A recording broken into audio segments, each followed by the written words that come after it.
No sé en qué momento exacto mi vida dejó de ser mía. Tal vez fue cuando me convencí de que todo estaba bien, cuando acepté silencios como respuestas y miradas vacías como cariño. Yo era de esas mujeres que creían en el amor como se cree en la fe, sin pruebas, pero con devoción. Y así fue como me entregué a él, a Daniel. Nos conocimos en una tarde cualquiera. Él parecía distinto, atento, amable, con esa voz serena que hace que una baje la guardia sin darse cuenta. Había algo en sus ojos, como una nostalgia oculta, que lejos de alarmarme, me atrajo. Pensé que podía ser su refugio, que tal vez yo estaba destinada a calmar la tormenta que él arrastraba. Nos casamos después de 2 años de relación tranquila, sin grandes gestos pero con una aparente estabilidad que yo confundí con amor maduro. Tenía una hija de una relación anterior, Clara, una adolescente callada y cortante, con la que me costaba conectar. Al principio pensé que era normal. Es cuestión de tiempo, me repetía. Pero ese tiempo nunca llegó. Clara vivía con nosotros. La custodia la tenía él, y su madre, según me dijo Daniel, había desaparecido hacía años. Nunca hablábamos mucho de ella. Cuando intentaba acercarme al tema, él cerraba la conversación con un "ya no importa". Pero yo veía algo raro en todo eso. Como si Clara no fuera solo una hija para él, sino un puente hacia un pasado que nunca cerró del todo. Al principio eran cosas pequeñas. Notaba cómo se encerraba con frecuencia en el despacho y salía con los ojos húmedos. Guardaba una caja de fotos bajo llave, y cuando un día pregunté por ella, me dijo que no tenía importancia. Recuerdos viejos, nada más. Clara, por su parte, me miraba como si yo fuera una intrusa. Nunca me llamó madrastra, ni siquiera por cortesía. Era ella. Siempre ella. Una noche desperté sobresaltada. Fui a la cocina por agua y lo vi en la sala, solo, mirando una foto. No se dio cuenta de que lo observaba. Lloraba. Le susurraba algo a esa imagen. «Perdóname», le decía. Y luego, como si le hablara a un fantasma, añadió, «Nunca debí dejarte ir». Sentí un nudo en el estómago. ¿A quién le hablaba con tanta culpa y ternura? ¿Quién era esa mujer que seguía viva en su memoria, mientras yo dormía sola en nuestra cama? No dije nada aquella noche. Me limité a observar. Volví a la cama con una sensación de frío interno, como si algo se hubiera quebrado y no pudiera armarse otra vez. A la mañana siguiente, él actuó como siempre. Desayuno, beso en la frente, charla superficial.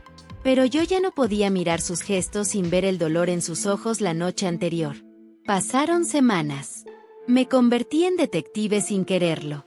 Observaba, escuchaba, deducía. Un día Clara tuvo fiebre y no pudo ir al colegio. Yo decidí quedarme a cuidarla. Cuando fui a su cuarto con un té caliente, la escuché hablando por teléfono. No colgó al verme, como haría cualquier adolescente. Me sostuvo la mirada y dijo, sin inmutarse, «Sí, mamá, ya vino. No te preocupes, papá sigue igual». «Mamá». «¿Mamá?» Esa palabra me taladró el pecho. ¿No se suponía que su madre estaba desaparecida? No dije nada en ese momento. Esperé. Esa misma tarde, cuando Daniel regresó del trabajo, lo confronté. Le conté lo que escuché. Al principio lo negó. Luego intentó minimizarlo. Pero su voz temblaba, y sus manos también. Le exigí la verdad. Y fue entonces cuando se quebró. La madre de Clara no había desaparecido. Vivía a unas calles de distancia. Se llamaba Laura, y nunca dejó de ver a su hija. Es más, nunca dejó de ver a Daniel. «No te mentí por maldad», me dijo con lágrimas. Es que no supe cómo soltarla. Fue el amor de mi vida. La perdí por errores míos. Tú llegaste cuando estaba roto, y me diste paz. Pero ella seguía ahí. Nunca se fue. Nunca la saqué de mi corazón. Sentí que el aire me faltaba. Había estado viviendo bajo el mismo techo donde, sin saberlo, el pasado dormía conmigo cada noche. No en carne y hueso, pero sí en cada silencio, cada ausencia, cada mirada perdida. Yo no era su presente. Era su consuelo. Clara lo sabía. Laura lo sabía. Todos, menos yo. No lloré frente a él. No grité, no lo insulté, no rompí nada. Me limité a quedarme en silencio. Un silencio tan denso que incluso Daniel retrocedió, como si mi ausencia de palabras fuera más fuerte que cualquier tormenta. Me fui al cuarto, cerré la puerta, y por primera vez en muchos años me miré al espejo no para ver si estaba bien, sino para ver si todavía era yo. Lo entendí todo de golpe. Las miradas vacías. Las respuestas rápidas. El cariño mecánico. Nunca había sido su elección, solo su refugio.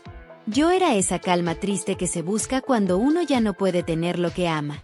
Me pregunté por qué no lo vi antes. ¿Por qué, a pesar de las señales, me aferré a una historia que nunca fue realmente mía? Los días siguientes fueron una mezcla entre rabia contenida y tristeza enmudecida. Daniel intentaba hablar conmigo.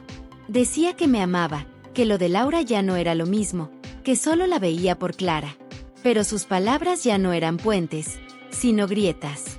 Y yo ya no quería reconstruir lo que nunca estuvo completo. Una tarde, mientras él estaba en el trabajo y Clara en casa de una amiga, me armé de valor. Fui a casa de Laura. Sí, la ex. La mujer que, sin saberlo, siempre estuvo entre nosotros. Me abrió la puerta con expresión serena, como si hubiera estado esperando ese encuentro desde hacía tiempo. Sabía que vendrías algún día, dijo sin sorpresa. Pase. Entré. Todo en su casa era cálido, acogedor, familiar. Había fotos de Clara por todos lados. Incluso una en la que estaba Daniel. Sonreían como una familia que nunca se rompió del todo. Me dolió ver eso. No por celos, sino por claridad. Por fin lo entendía. Yo siempre había sido una intrusa en su historia inacabada. Nos sentamos frente a frente. Ella no fue grosera, ni altiva, ni condescendiente. Fue sincera. No fue planeado, me dijo. Nunca quise romper tu vida. Yo lo dejé ir, pero él nunca cerró esa puerta. Y tú llegaste con tanto amor, con tanta entrega, que él creyó que podía empezar de nuevo. Pero no se empieza algo nuevo si uno no ha terminado lo anterior. Le agradecí su honestidad.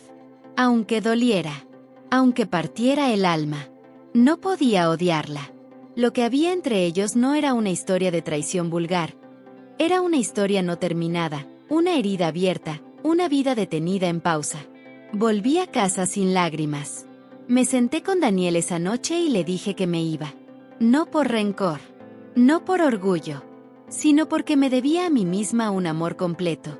Y él no podía dármelo, porque su alma estaba partida en dos, y yo no nací para conformarme con la mitad de nadie. Empaqué poco.